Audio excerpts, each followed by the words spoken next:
Visual design is part of overall design, but none of it is really well served by saying look and feel. Look and feel really ghettoizes the whole concept. It says, you know, all this is what it looks like, and now how do I fix it? So they're having the wrong conversation. It says, well, how do I fix this by how it looks? And the answer is, it's not, the problem isn't how it looks. The web itself, we like to act like it's this new medium, but I don't think it's there yet. I don't think it's quite ascended, right, or transcended its foundations. And it's close. But the presentation of it is a lot farther behind that. And I think that's what's getting in most people's way, is they're trying to take print solutions and force them online. What the future really holds, I think, for web design is kind of what theme park designers do, right? A theme park designer or a roller coaster designer figures out the tracks and they figure out the physics of how that roller coaster moves around. They may even decide this roller coaster is next to this one, which is next to the bathrooms. But they can't control what it feels like, wind feels like on my face when I ride that roller coaster. They can't control what I ate for lunch. They can't control whether my context, whether I go to this roller coaster before that one, or do I go to the second one before the first one. I do that. So the user is as much a designer as we are. So we get out of the business of control. We get out of the business of saying, here is exactly how this works based on how it looks. And we say, okay, well, how things look is a means to an end. What's the end? The end is, how do I put these pieces out here like a theme park designer, and the designer then, then the user becomes a designer by how they go through that experience. More than ever, the web is about experiential design. It's about them designing their experiences. We talk about user experience, and sometimes it sounds very mystical to people, right? Like, oh, user experience, you couldn't possibly understand. And what I run into again and again and again is it needs to be the most demystified part of the whole process. User experience isn't anything but how a bunch of bald apes interact with content. And so we want to take advantage of that, right? We want to deal with that. So I think we're going to get into the business of theme park design. I think that's where we're going to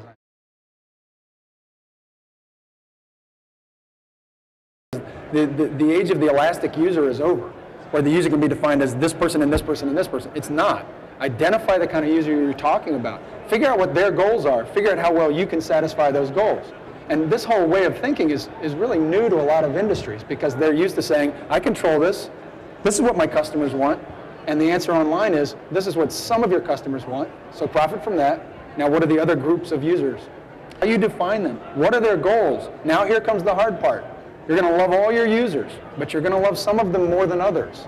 And one of the ways you're going to love them for lots of organizations is, I'm going to profit from these people more than others. That's a very tough decision. That's a very hard thing for any organization to go through. But I would argue that it's absolutely essential to being successful online, and it's absolutely essential for the future of web to ascend, to become this new medium, which it is not yet.